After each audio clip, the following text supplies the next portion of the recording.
So let me know when you guys can see my screen, which should be the Taylor and Francis online starting webpage. If you can't, please, raise a hand or anything like that. Green and two of us green the Trump. All right, I'm going to assume everybody can see the web Some page. of that So this rock. is the Taylor and Francis online web page. This is kind of like the beginning page. If you come straight to the TFO website, we also kind of label website as TFO.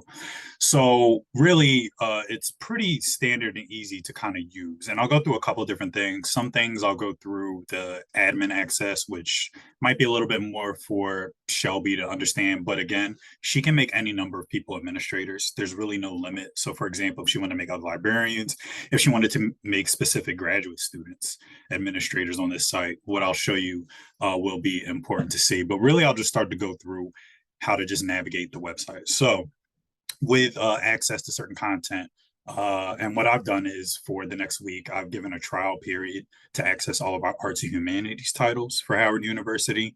What we're seeing on our end, it's a highly desired subject area.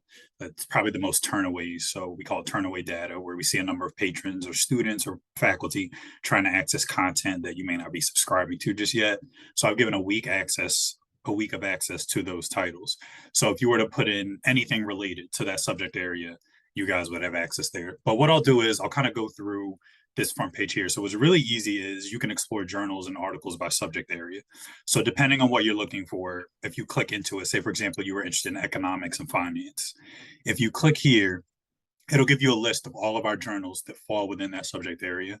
You can even go toward the articles section of things, which you can go, it'll show you all the articles as well. And then there's some special issues and collections, which usually this is something that is dubbed of our editorial team. There's something specialized here. It could be, that they're a part of a smaller collection. We have this collection called the Definitive Collection, which they're a little bit smaller packaging. They're really themed subject areas within another subject.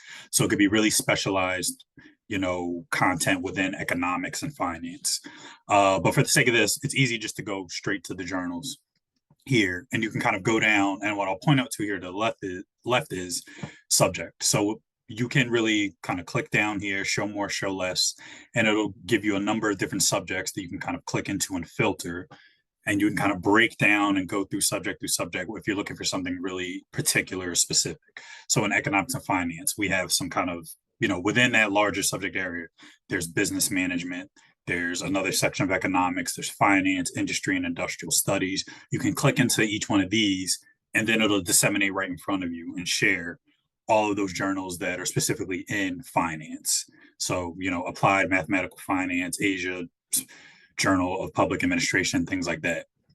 So something that I will point out is something that you should look out for when you're accessing these journals is right in the bottom corner next to the journals, there'll be a check mark, and there'll be a label of either partial access, which is what you'll see here, full access, which means you have full access to all of the content. I'll click into a journal to show you what that looks like, or open access, which, as you know, open access is kind of the content is free for anyone to enjoy, and there is no paywall that you'll run into there. Partial access usually means there is going to be a paywall in some aspects of the journal, and it means that you're not leasing or subscribing to that content, the library, the university. But our editorial has deemed some aspects of that journal to be allowed to be accessed, whether, and it's really up to them, it's their discretion. Why we're allowing partial access to that journal. So I'll click in here just as an example. So when you click into a journal, this is kind of what you'll see. You'll see an overview of the journal. If you click more in the full aims and scope, it'll go into basically what the meaning of the journal is. What is the aim? What is the goal of the journal? The purpose of that content. And it'll always come with kind of a short paragraph or blurb giving you some backgrounds on the journal itself. You'll see metrics, things like usage, citation, which is really important. And something I'll show you, you can set up alerts for something like this. If you wanted to get alerts on, the increasing citation or the increasing usage, if you click right here on alerts, you could input your email, get content alerts, anything related to the journal, not just citation or usage, but it could be anything. It could be a change in authorship, or there could be, new articles being published within that journal. It'll send it to you. You'll see things like the editorial board, if that's something that's important or relevant for you to kind of look into, abstracting and indexing. Open access, usually it'll mention if this journal is an OA journal where it has articles within the journal that are published as open access. For example, this is a hybrid open access journal. It will let you know that down here. And just other information like publication details, ads, things like that. So from this point, usually what I like to point for students or faculty or librarians to go to is you want to get to the meat of everything, go to browse all articles and issues. So usually what I do is I go to all volumes and issues. So this will show you everything over the course of all the volumes over a number of years that have been published in this journal. So for example, if you go to the bottom, volume 1, this journal has been published since 1994. So if you click down, you can see right now there's no access to this journal. And I believe right now I am imitating, just trying to see, make sure. I am imitating Howard right now. So Howard doesn't have access to this journal, but just to show you what it would look like if you don't see any green check marks or anything, when you click into the volume year of a journal, that lets you know that there's no access to this journal. There's not a current subscription to this content. Now, what I have done is on the other side, I've logged myself in. Actually, no, this is Shelby. I'll go back. Actually, let me log out. I am logged out as Shelby. I'll log back in as myself for a second so you guys can see what full access looks like. So I'll just click into arts, and being an employee, obviously I have access to all journals. So as you can see here, here's a journal, full access. I had mentioned when there's a green check mark, that means just full access to that content, you subscribe to that content. So I'll click into this journal. I'll go right back into browse all articles, all volumes and issues. And as you can see, when I click, you see that green check mark. It's fully shaded in green. You see the full access. That means I have full access to the content. And so say, for example, you click into the issue. With full access comes the ability to, kind of look into the volume, look into the issues. Say, for example, I wanted to download this article, access this article. So this is usually what the page will look like when you want to access the article, download, view the PDF. There's always an abstract kind of giving you an overview of the article or issue. And you can kind of scroll down. Everything's accessible here. Or you always have the option to view the PDF, which I'll click on here, and you can download the article. So there's always a download capability here at the top right of the screen. It's this little arrow here with a little bar right underneath it. And sometimes it takes a while to kind of, load up here. But yeah, you could download it as a PDF, which you see usually students and faculty and patrons always like to download the PDF. And you can do it this way. But it's always available here as well. And there's other things here on this page as well, figures and data tied to a journal, which this doesn't have any figures here. Citations, which I mentioned, you can find here. There are 0 citations for this particular article. Metrics, if that was important, number of views, it'll list the citations, the metric score, which usually that is indicative of the impact of the number of views or kind of shares that an article or journal is getting through social media or a number of other platforms or websites. And you can see more here. It'll even break it down by country. There are other kind of important things here. As I mentioned, the metric score, this article has been blogged, it's been read on a website known as Mendeley. So you'll find other pertinent information down here, digging more into the citations and the metrics and what exactly that means.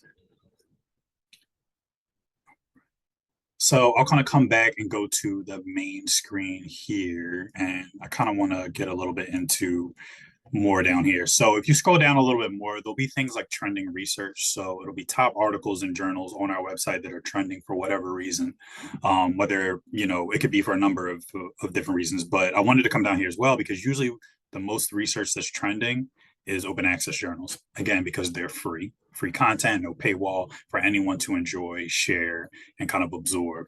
So you can see this kind of simple here, what I mentioned. There's that check mark for full access. There's that lightly kind of highlighted check mark for partial access, but then you'll see the orange color with the kind of unlocked for open access. So I'll click in here, and this is free for anyone. Doesn't matter. You can come here, view the PDF, you can download it, because as you can see right here, it is open access. So I definitely wanted to point that out. Those OA articles, open access, open research is really popular right now, kind of that dissemination of free research, scholarly research. So we've got plenty of OA articles on our website for you guys to enjoy. But I'll kind of go back to browse a little bit. And just to reiterate again, this left side where you can filter is your friend. click into any, just like I showed before with economics, you can break down by subject area. And if you click in it, it will show you all those journals related to that subject area. And just to get a little bit more into it, you have the search engine here. You can search by any kind of keyword, whether it could be the journal title itself, it could be a specific article, it could be just a keyword, it could be an article, it could be the DOI. So for example, I could put in, biology, and it will give you a couple different options. It'll give you the top journals related to that keyword. It could even be articles or authors, but you could just click on the subject, which is always easiest. And it'll give you, again, like I mentioned earlier, all the articles tied to whatever word you had typed in, all the journals tied to that keyword. And again, special issues and collections. Any questions so far? I'll take the silence as we are all good there. Okay. So kind of to switch over, when I talked about the administrator access, and again, Shelby Evans, your collection services librarian, is the sole admin right now, but again, she can set up anyone. And again, I do want to mention, through the use of IP addresses, if you guys were to come from Google, so I have a tab open I wanted to share, and I'm going to input a journal, say the title of a journal, and I put it in, should come up, Taylor and Francis to come up as is the TNF journal. If I click, as long as the IP address on, what it could be off campus, easy proxy IP, it could be on, as long as you have that IP address and you're on kind of whatever it be, the University of Libraries VPN, and that IP address is kind of logged with us. If you come from Google, you click on the TNF link, it should take you right here, logged in, provided access by Howard. It should have you logged in and take you right here. You can see access provided. For me, it's access provided by the TNF office locations, but for Howard, it would say access provided by Howard University Libraries. So I just wanted to point that out as well. But again, I was going to segue into kind of the admin side of things, being an administrator. So if I click here, and if you were on this site, it would say, your name or whoever the admin's name is. If you click here, you can go to account settings. So if you're an administrator, it gives you a little bit more access to things. You could come here and kind of play around with a number of different elements. Usually what people do is they come down to the institutional account, and something you can do, and this is mainly for librarians, but I'll just kind of go over it and kind of do a comprehensive overview. But access entitlements, this would allow you to download the journals that Howard is subscribing to with us. So you can, under subscription, access limit license for a different piece of content. It's a piece of content called Article Pass. There are tokens that you can download. Howard would have, they would, purchase, and it would allow you to download an article for 24 hours, access an article for 24 hours, download the PDF. And obviously if you download the PDF, you have it for as long as you need. But for the sake of this, you want to be under subscriptions. You can select a recipient you could send that subscriptions report to, and you could send it to yourself. You can send it to all administrators tied to the account or someone outside of it. And down here, a MARC record, it's just a different type of subscription report, but I would advise to download the report that's available up here. Other things that you can do is usage reports. And again, this is really pertinent for librarians. I would always say you could come directly to us to pull usage for you, but you can pull Counter5 usage here as well. So seeing what the usage is like to the subscribed and entitled content for Howard University.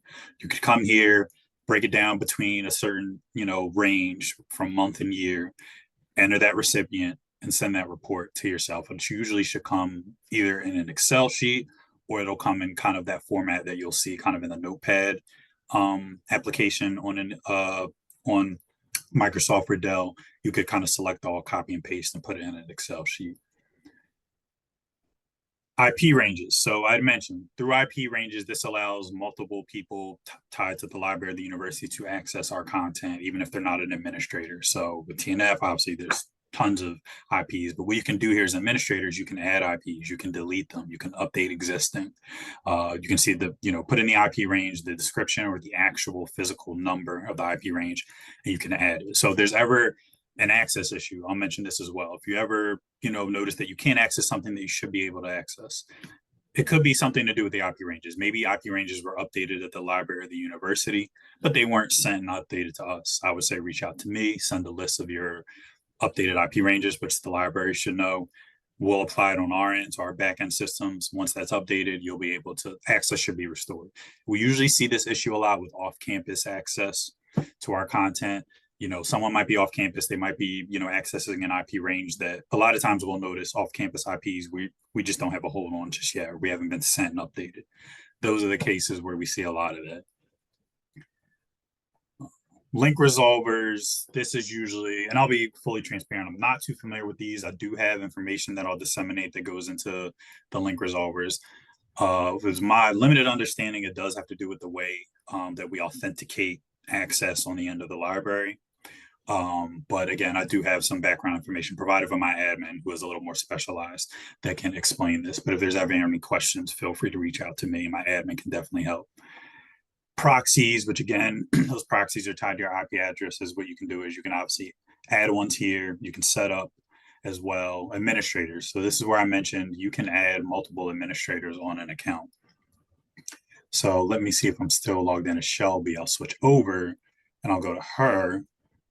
So for example, if she wanted to add any other librarians or a few grad students as administrator, she could do it here. Oh, and it looks like it just logged me out of Shelby, which is fine. We can imitate accounts just for the sake of stuff like this through walking through, but it looks like it is took me out from Shelby. But again, if you add in someone's email, you can add that administrator. You can delete an administrator as well. So we have obviously a ton here at TNF, but you could delete an administrator as well, but you can also add anyone. And once you add an administrator, we should get a ping to our support team. If not, I would say always let us know when you're adding an admin, just to make sure that we authenticate on our end. It should authenticate. Sometimes that authentication and that registration, it's a little muddy, unfortunately. But if you let us know, we'll make sure it did go through on our end and you have all the capabilities that an administrator should have, which administrators have the capabilities to come in here and kind of mess around with a number of different settings. Co-branding. So when you're an admin, what you can do is the banner text. So up here where it says access provided by, you can have that say a number of things. It could be access provided by Howard University, access provided by Howard University libraries, and so on and so forth. This is where you can just change that. And you can even include an institution logo, which would make itself appear right below here where it says access provided. So you could put in the Howard University logo and it will show itself every time you come through our TNF platform. Coming down to addresses here, again, you can change billing addresses. Is there any questions? I'm sorry. Just making sure. Okay. And please let me know. Please stop me if you do have any questions. With billing and shipping addresses, you could, update these here as well. And this is really helps us when it comes to, say you're getting print issues of a journal, you're subscribing to not only online only journals, but print and online or print only. When it comes to shipping, we can come here and see, okay, this is the shipping address for the library. They probably want the print titles for this journal to come to this shipping address. Holdings is pretty similar to access entitlements in that there's one difference. This is where you can pull a KBAR report. A KBAR report is basically a report that shows the life, all content that you subscribe to with TNF in its entirety, comprehensive history. And what it'll do is, and what's special about it is you can upload it, you should be able to upload it to any library management system at any university because of the specialized format that it has. And this is something I can always share with you guys. I can share with Shelby so you can get an idea of what it looks like. But you could pull a version of this from here. And again, just like an access entitlements report, which I went through above, you could send it to all administrators or yourself or anyone else you would like to send it to. You got automated library holdings, which I'm not too familiar with this, to be honest. You'll see, something to do with active tokens. And this is something I can follow with my admin on if there's any questions here, but I've never had too many questions, little to none, that I can recall related to this section of the administrator's account settings. And just to go back up top, personal details, you can edit name, department, job title as an admin, whatever you'd like to update here. We went through addresses, access entitlements, as well. This is a little different from down here. Usually when we do the access for entitlements, I always say come down to the institutional account side. This is usually relatively a useless section, to be honest with you. And it even has some content that we don't really provide anymore, which is what the research passport thing is here. Those alerts that I mentioned, that I showed you, this is where you can manage those alerts. You can get alerts from a specific title, specific journal, and it could be anything from citations, change in authorship. It could be a metric report update. It could be the journal ceasing. You know, sometimes we'll have a journal cease or transfer to another publisher, and you can get an alert on that. It'll let you know basically what's going on with the life of a journal. And save searches, really, again, this is kind of like a useless section, to be honest, that people kind of don't really kind of navigate or use. And I've never really seen much in this realm. What I'll switch to now here, just to go through a couple things that didn't go through publish. Sorry, Mr. Wells, sorry to interrupt you. Yes, I just noticed that Marie posted 2 questions in the chat. And sure. If you already answered them, please forgive me for that. But she has here, how do we locate and navigate historical research journals? And do we have full access to journals as Howard student, Taylor and Francis journals as a Howard student? So those are her 2 questions. Okay, so full historical access. So do you mean the all access of any type of journal, or are you talking about kind of the back file when you say historical access? I want to clarify, do you mean not current or modern access? Any access that's kind of like prior or older? Because we do have a way that we kind of make the distinction between the two. When the access that we provide, kind of the front file access, the modern access. If say you're subscribing to a journal as Howard University, and you have a subscription to, I'll name a journal, African Zoology. I have a journal right in front of me. And really what we do is, as long as you lease that access each year, you're getting 1997 to current access of that journal. And every year that Howard subscribes to that journal, they get perpetual access to that year. So just to clarify, for example, say you've been subscribing to African Zoology since 2003. You have, and it's now, we're in 2025. Each year you've been subscribing, Howard owns the access to that year in perpetuity. So if you go back to 2004, Howard will have all access to 2004 content in that journal forever, all because you've been subscribing to it each year and out. Now, when you bring up the word historical, it makes me think kind of what we label as classic access, classic archive. Anything prior to 1997 is historical content. That's historical journal access. So for example, let me see if I can pull up a journal here. If I can find, I'll click in here, I'll go to browse all articles and issues, all volumes and issues. So of course, this journal isn't that old. I'll see if I can find something just to kind of give you guys an example what that looks like.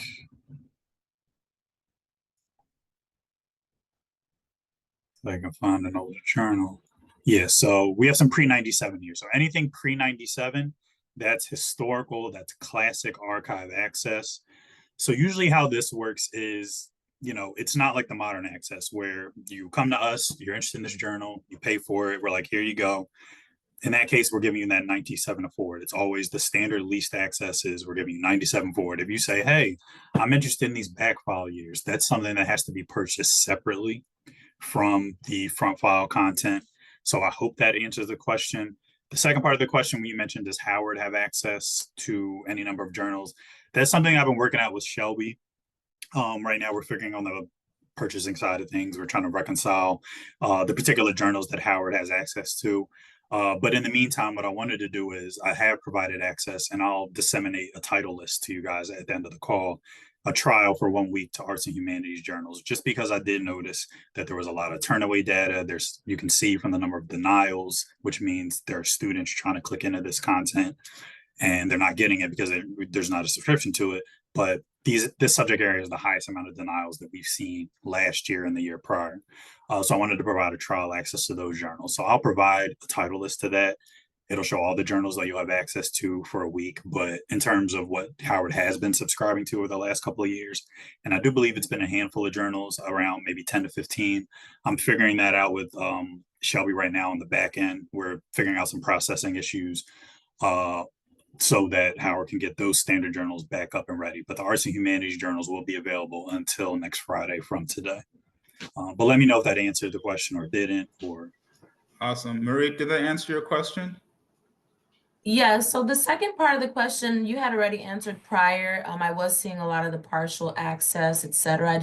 I wasn't sure if that's what it was supposed to look like, but now I'm clear on that. However, the historical portion of my question, it's not so much historical access, but like Mhm. journals that deal with historical research in particular. But I Oh, think I okay. might have found a journal here called Historical Journal of Film, Radio, and TV.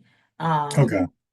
Yeah, so Oh, okay. So I see what you mean. So you were just talking about that specific kind of content or research area, which is like historical research, which the yeah. name of that journal you bring up makes me think it falls under the our media and communications subject area.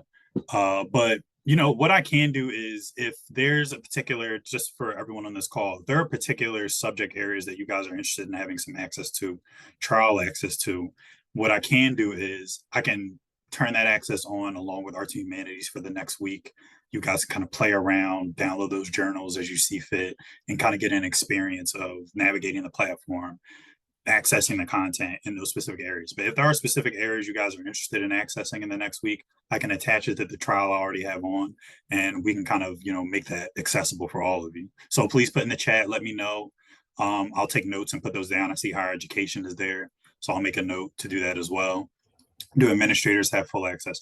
So yeah, administrators, they have the same they do have full access to the subscribed content at the university. They also have access to go into those account settings like I mentioned and kind of play around in the back end, and kind of add administrators, download certain reports, things like that, to answer your question. Meeting communication, all right, I'm taking some notes down for you guys, make sure I'm getting all this.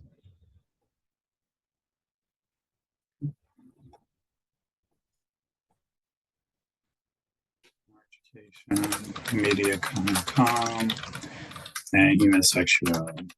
This includes downloads as well. Yeah, so as long as the content you have a subscription to it or there's access to it, you can download the article as long as there is a current subscription. Yeah, in this trial, you guys will be able to download the content. So I'm going to turn on the access starting today. You'll be able to download those articles. You can view them and you can also download them as PDFs. Yes, human sexuality and African studies. I got public health in there. All right. Okay. Yeah, I think I've got everything. So yeah, I've noted this down. I'm gonna have my admin turn on the access for these subject areas. You'll have access until next Friday. But in the meantime, I'm gonna keep working with Shelby to kind of get the usual subscribe content you guys have access to it. And I will say, and Shelby's aware of this, I was working with Shelby earlier in the year to kind of see where we can broaden Howard's research, kind of increase the content you guys have access to, because it is very little right now. But I've made it known to her I'm willing to keep working with her to get you guys access to more content, to more subscribed content, such as what you guys are putting here. I'm seeing now what you guys are interested in terms of subject areas and content.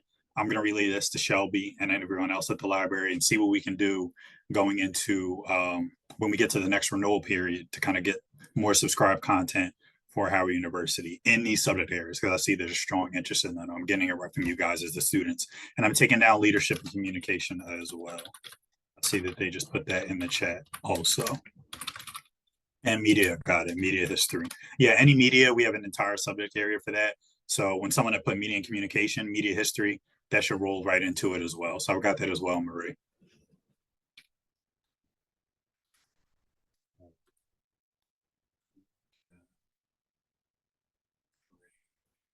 So really, I'll just go over a couple other things and sections of the site that I may not have hit.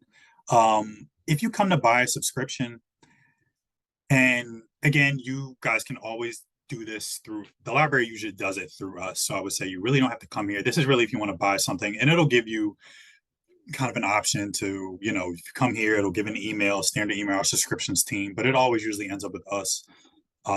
If you want to have kind of a broader conversation, I already have a relationship with Shelby Evans and the library. So really, there's no reason to come here. But I would say usually sometimes we will see a faculty member who just needs access to content. And I know usually they might come to go to the library before anything, but they'll need access to content. They'll come here, they'll work with our subscriptions team in the UK, and they'll be like, I'm going to buy this Soul Journal right now here.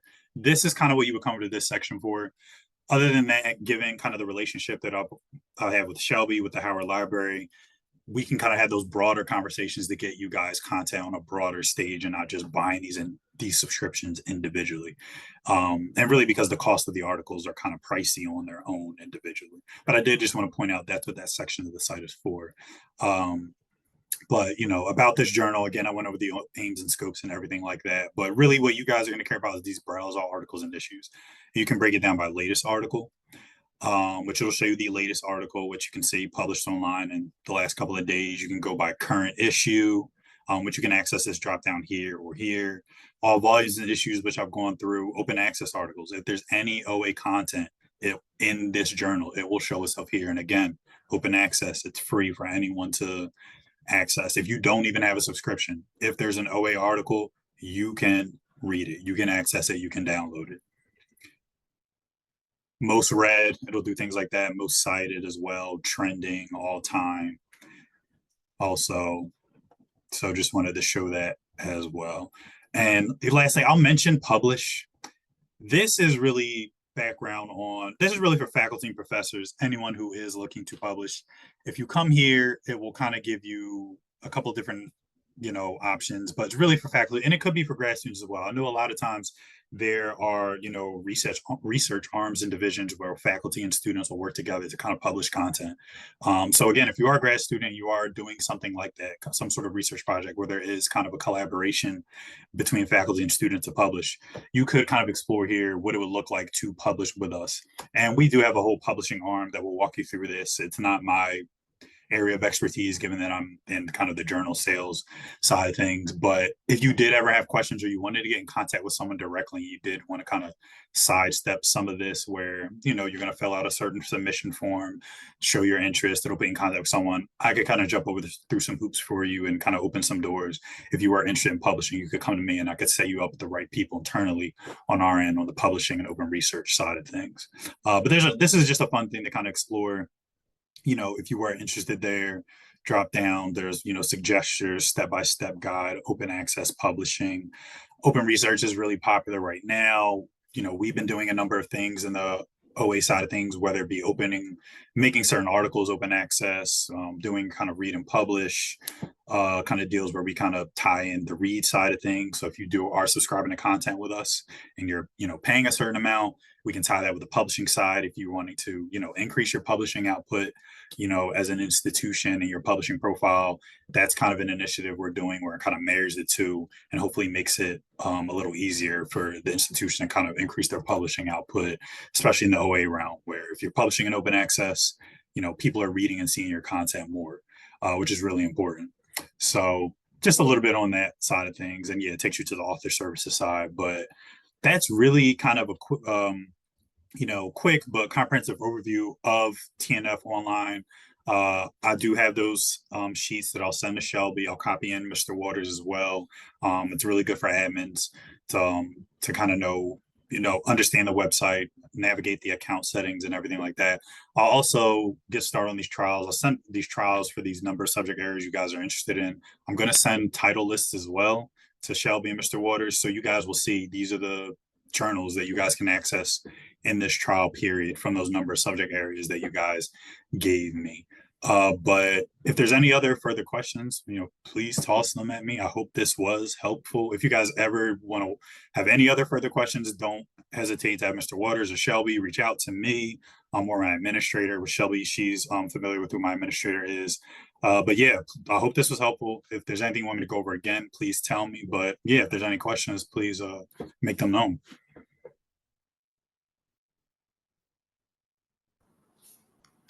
I do have a quick question, Mr. Wells. Yes. So, so first of all, thank you for this trial week period, and we definitely get the word out to the graduate students because I know they're chomping at the bit to get this content. After that trial week ends, what happens next? So, and I usually do this sometimes with schools where they don't have a lot of access to our content, but I want to kind of give them a showcase of what it is like. So after that ends, right now what we're in is like the renewal period, and we're kind of at the tail end of it, where basically this is when schools are making their choices to subscribe to content, to renew content that they've been subscribing to. And after this period, usually going into March, it kind of, starts to end a little bit. All that being said, we've been known to kind of extend that period, depending on a number of special circumstances, with the school or with the library. So what I can do is, and I've been talking with Shelby, after this period, really, it all depends on kind of, if you guys can kind of take a look at the internal use during the trial. If there's a big kind of fervent interest in the content, it's being used, it's being downloaded, people really like having access to it, we would start a conversation of, okay, well, this is what it looks like to access this content and lease it and subscribe to it, just in terms of, price and what the longevity of that deal will look like. Normally speaking, what customers sometimes, and it depends, and I'm sure this is something Shelby would know, is it looks like Howard kind of pays directly for content. So usually what it is, it's calendar year. You guys say, for example, after this period, you're like, we want the media and comm subject collection. I'm like, all right, so this is what it costs. Let's just say in an ideal world, you guys are like, hip, here you go. Here's the amount of money. That access will turn on immediately. You would get it all the way through the following year of March. We usually give access to collections for one calendar year and then the next couple of months. So for example, you say you subscribe to the content, you get it in March, you would get it to the following March. And then we would have a discussion. Usually that renewal period starts again in the fall. We would say, hey, do you guys want to resubscribe? You decide to resubscribe. That access goes all the way through again through 2027 of March. So that's what can happen after the trial period. I could, start that conversation with Shelby, but I always say what I see with libraries is really the grad students and the faculty have a lot of power. I always say, like, if you guys complain, if you guys show an interest, the library has to listen. The dean of libraries, the university has to listen and say, hey, like, our patrons, our students want the content. What can we do to make it happen? So yeah, I would kind of say that's kind of where we can go after that. Like, if you guys use this content, you love it, I would say, make it known to the library. They can come to me and we can kind of start seeing where we can work something out to kind of get you guys access to this content, long term. Hope that makes sense. Definitely makes sense. Just two quick follow-ups. I just wanted to make sure that African Studies was also on your list of interest subjects. Mr. Hayes put that in the chat. And yes, thank you very much. And he actually dropped a question for you in the chat, so you can follow up with him on that as well. Oh, yeah, Howard Journal selected for open or partial access. So typically speaking, that's really left up to the editorial board. Another way that I would say is sometimes it can come from, when I mentioned those open access initiatives, it can come from the library, the university. Faculty will often have faculty reach out to us and say, we have some researchers publishing in this article and they would like to make it open access. What do we have to do that? And that's usually when the dollar signs kind of come into play. When I say open access initiatives, the faculty comes, they're like, we want to make open access. What do we have to do that? That's when we pull in our open research team, who we have a whole arm and division that kind of deals specifically with that. I work with them, but again, that's their kind of purview, their kind of bubble. So they would come in and they would kind of explain, this is what it takes to open this article up and make it open access. And it does usually involve dollar signs and things like that, unfortunately. But it's a combination of that and also editorial. Editorial sometimes will decide when they want something to be open access or partial or closed. And it could just be for the sake of, they have a relationship with a certain author or society that has a hand in that journal. And they're like, we want this to be partial access. We want this piece of the content to be able to be accessed by a number of different readers and viewers, and they don't have to pay or anything. Or we want this to be open access because, X, Y, or Z. And they have a relationship, and I can't speak too much to like what goes into the relationship between editorial and the particular authors and societies. I can definitely follow up and see exactly the exact criteria. And I'll make a note to kind of follow up with editorial just to really get you, explicit details of like what does go into that. And I'll see as much as I can get. But what I mentioned on the other side when it comes to OA, that's really kind of the two ways. It's either up to editorial, or there are faculty at a university where they're like, hey, we want to open this journal up for OA, they'll come to us, they'll come to our open research team, and kind of a deliberation starts and a negotiation kind of starts in that front. I'm sorry if that's not a super amount of detail. What I will do is kind of follow up and get you more detail. Then I can kind of shoot an email to you, whether it is to you, Kevin, or to Shelby or Mr. Waters, and then they can share with you. But I'll make a note right now to kind of follow up and see if I can get you any more context on that. Awesome. Thank you so much. Great answer. No problem. All right. Anyone else on the line have a question for Mr. Wells?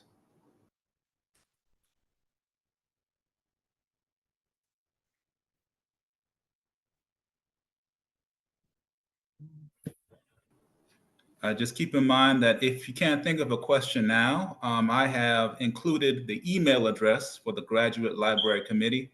Feel free to forward that question to us and we can forward it over to Mr. Wells and so we can get an answer for you. Also, when Mr. Wells leaves us, he signs off the line. I'm inviting all the students who are interested in sharing their concerns with the Graduate Library Committee. For example, maybe there are other journals that you want access to or other things that you actually want to get done. Oh, is somebody speaking? Sorry. Oh, sorry. Maybe someone was unmuted, but yes, I'm inviting any student who wants to share any additional concerns with the Graduate Library Committee. Maybe it's another journal that you want to have access to, or something that we can do to help you with your research. We'll stand by after Mr. Wells signs off, and we'll be happy to answer any questions or work on whatever you need as far as your concerns are. So, Ms. Clark, please.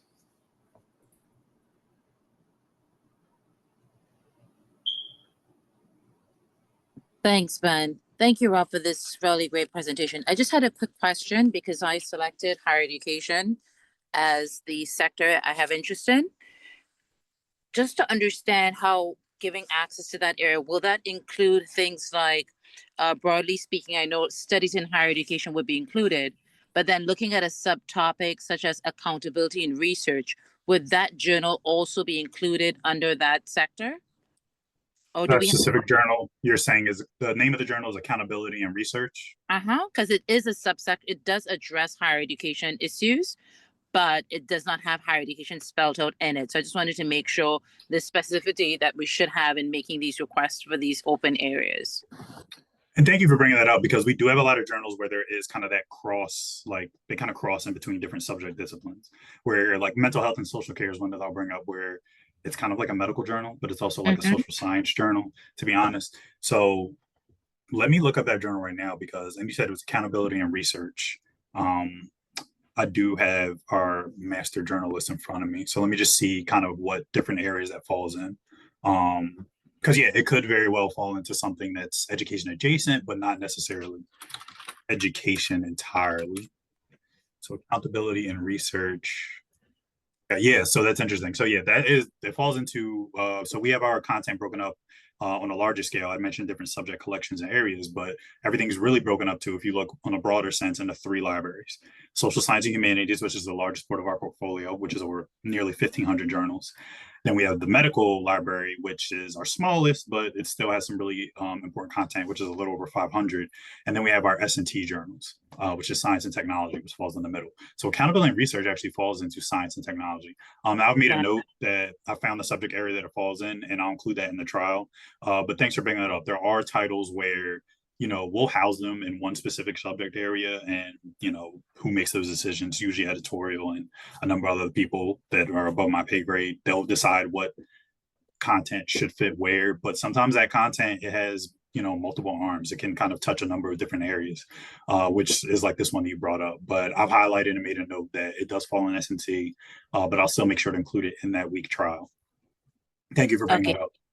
Thank you. And if there are others, because it's quite a few that fall under the higher ed space, like, you know, there's the International Journal of Cultural Policy, or I would say Journal of Education Policy.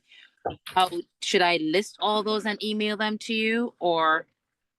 No, so what I'm going to do is, the way that I'll set the access up is I'm going to make sure that it hits basically kind of like most of our subject areas in total.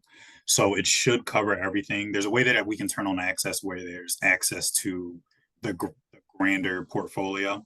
And mainly what allows me to do this is it's a week trial, so it's not too long.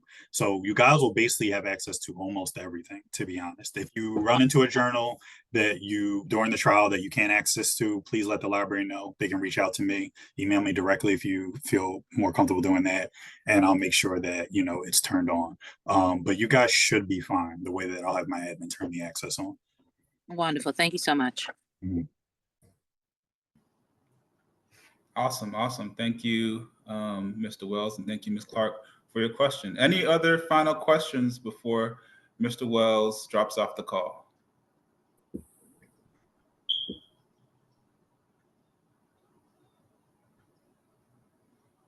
All right.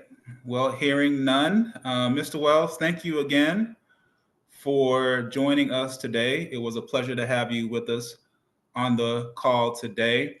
And we definitely will be in touch with you for any further inquiries or questions. Yes, thank you. Yes, absolutely. Thank you, everyone. Take care. Take care.